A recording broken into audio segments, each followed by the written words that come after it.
Hello viewers, আসসালামু আলাইকুম। কেমন আছেন সবাই? আশা করি ভালো আছেন। আমিও ইনশাল্লাহ ভালো আছি। তো দেখেন, আমি আজকে মুরগির রেসিপি তৈরি করে দেখাবো। দেশি মুরগি না, ওটা হচ্ছে ব্রয়লার মুরগি। রেসিপিটা তৈরি করে দেখাবো। তো এটার মধ্যে আমি এখন উপকরণগুলো দিয়ে দিই, কী কী উপকরণ দিতে হয়। প্রথমে আমি যে লবণটা দিয়ে দিলাম, তরকারি অল্প পরিমাণে লবণটা দিলাম। তারপরে যে আমি এখান থেকে ফাঁকি দিয়ে দিলাম। আমি কিন্তু মাংসের উপরে এইগুলো দিলাম, কারণ মাংসটা সব একসাথে কষাবো। দিয়ে দিলাম। এখন আমি হলুদের ফাঁকিটা দিয়ে দিব। এই যে আমি হলুদের ফাঁকিটা দিয়ে দিলাম, হলুদের ফাঁকি। তারপর আমি মরিচের ফাঁকিটা দিয়ে দেবো। এই যে দেখেন, আমি মরিচটার বিষয়টা হচ্ছে এরকম, হলুদ মরিচের বিষয়টা হচ্ছে এরকম যে যেরকম জাল খায় সেরকম দিবেন, এটা হচ্ছে কথা, অন্য কিছু কথা না। তাহলে যে মরিচ হলুদ দুই নিয়ে আমি দিয়ে দিলাম। এখন আমি ওইটাতে ওই যে আদা দিব। এখন ওই যে আদাটা দিব। এই যে আমি আদাটা দিয়ে দিলাম। এটা হচ্ছে এটাও পরিমাণ মতো মাংস অনুসারে, যার কতটুকু মাংস সেই অনুপাতে কিন্তু দিতে হয়। এই যে আমি আদাটা দিয়ে দিলাম। তারপর এখন আমি ওটাতে দেবো, যে পেঁয়াজ দিব। এই যে আমার পেঁয়াজগুলো চটকানো, তো আমি চটকানো পেঁয়াজগুলো কিন্তু দিয়ে দিব। দেখেন, ওই যে আমি চটকানো পেঁয়াজগুলো কিন্তু দিয়ে দিলাম। এখন সেটা আমি গরম মশলা অ্যাড করবো। মাংস রান্না করলে কিন্তু সব ধরনের মশলাই লাগে। তো এই যে এখন আমি সাথে গরম মশলা অ্যাড করবো। এখানে আমি সবগুলো বেটে রাখলাম, গরম মশলা যা আছে সব, জিরা সহ। তো এই যে আমি এটা অ্যাড করে দিয়ে দিলাম।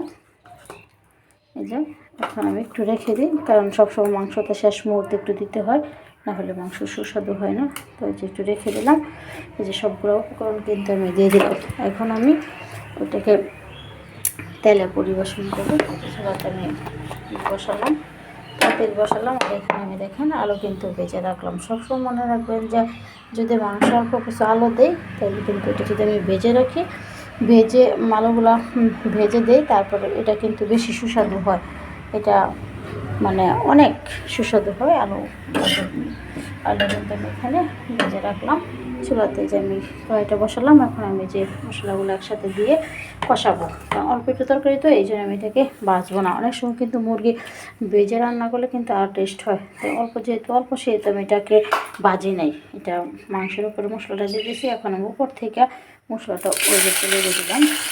সবগুলো আমি একসাথে দিয়ে দিব, কারণ মাংসটা সব এটার মধ্যে কেটে সব কিছু মশলা ঝোল গেছে, তো পানি গেছে, তো এই জন্য আমি মশলাটা হাতে উপর থেকে উঠিয়ে চুলাতে দিয়ে দিলাম। তখন নেড়ে তারপরে আমি সবগুলো একটাই জলে দিয়ে দিব। আর মাংসটা হচ্ছে এরকম, যত কষাবেন তত ভালো লাগবে। আমি এটাকে এখন মেখে দিই। মেখে তারপর এটাকে মশলাটা যখন একটু আসবে, তখন কষবে, তখন আমি এটাকে ঢেলে দেবো। তাই আমি এটাকে মেখে দিলাম। মাখার পরে কী হয়, যে আমি তো হলুদটা দিয়েছি, সেই হলুদের পরিমাণটা হয়েছে কি না ওইটা কিন্তু বোঝা যায় মাংসটা কিন্তু হাতে মাখলে। তো এই যে মাংসটা মাখলাম। আর মাংসটা মাখলেও কিন্তু রেসিপিটা আর একটু সুন্দর হয়। তো এইটা আমি কিন্তু এটা দিয়ে দিলাম। দেখেন, এটা কিন্তু কষে দিতে। এখন কিন্তু আমি সবগুলা এই যে দিয়ে দিলাম। এই সবগুলা কিন্তু দিয়ে দিলাম। এখন এটাকে অল্প, যেহেতু সেহেতু কাজি নাই, এটাকে উল্টিয়ে তারপর আমি থেকে দেখে দেবো। দেখুন, কালারটা সেরকম হয়েছে, সব কিছু মশলা হয়েছে। এখন আমি এটাকে ঢেকে দিই। দেখেন ভাই ব্রাদার বন্ধুগণ, আমার তরকারিটা কিন্তু কষে গেছে। এখন আমি এটাতে কিন্তু আলু দিব, আলু দিয়ে ঝোল দিয়ে দিব। এখন আমি এটার মধ্যে আলুটা দিয়ে দিই। আলুটা দিয়ে দিলাম, যেহেতু অল্প পরিমাণ তরকারি, সেহেতু দেশি ছোট্ট আলু সিদ্ধ করে এটাকে ভেজে তারপর এটার মধ্যে দিলাম। মাংস ব্রয়লার মুরগির মধ্যে কিন্তু আলু ভেজে না দিলে স্বাদ লাগে না। আর এটা হচ্ছে এমনিতে কম টেস্ট হয় রান্না, এই জন্য আমি এটাকে এটার সাথে আলু ভেজে তারপর দিয়ে দিচ্ছি। এখন কিন্তু এটার মধ্যে ঝোল দিয়ে দিব। ঝোলের পরিমাণটা, মাংস কিন্তু বেশি ঝোল রান্না করা যায় না, ব্রয়লার মুরগি কিন্তু বেশি ঝোল রান্নলে স্বাদও লাগে না। এই যে আমি এটা থেকে কিন্তু হালকা ঝোল অ্যাড করে দিব, বেশি না, পরিমাণে কম, যাতে এটা মাখা মাখা তরকারি এটা হয়। তো এই ঝোলটা আমি দিয়ে দিলাম। হালকা জল দিয়ে দিলাম, বেশি না, আর একটু জল দিব। তো এখন আমি এটাকে ডেকে দেব। দেখেন কি সুন্দর হয়েছে, রঙটা কি সুন্দর আসছে। এখানে এখন আমি ডেকে দিই।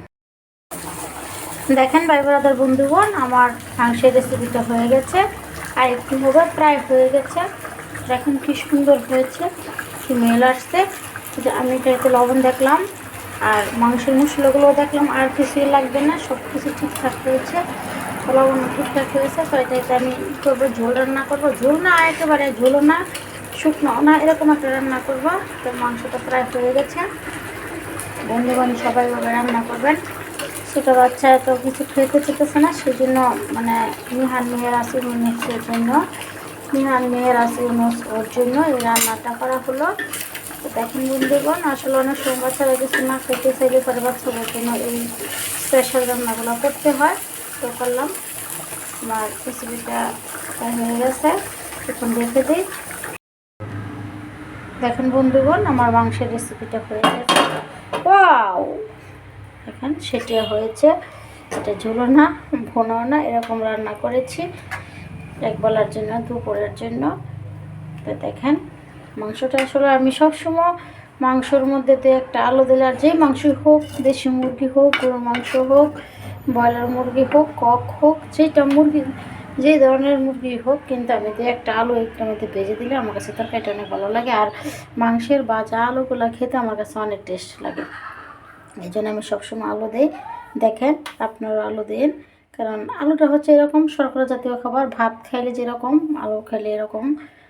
অনেক সময় অনেক বাচ্চারা যে ভাত খাইতেছে না, তখন আপনারা কী করবেন, দু একটা আলু সিদ্ধ দিয়ে তারপর শুধু আলুটা চটকিয়ে খাইয়ে দিবেন, তাহলে ভাত খাওয়ার সমান হয়ে গেছে। তো এভাবে রান্না করবেন, এই জন্য আমি আলুটা দিয়েছি। তো আমার রান্নাটা শেষ, রেসিপিটা হয়ে গেছে। ওয়াও, খেয়ে দেখলাম টেস্ট হয়েছে, অনেক মেল আসছে। তো এভাবে আপনারা রান্না করবেন, খাবেন, আমাকে কমেন্ট করে জানাবেন। তো সবাই ভালো থাকবেন, আল্লাহ হাফেজ, সবাইকে ধন্যবাদ।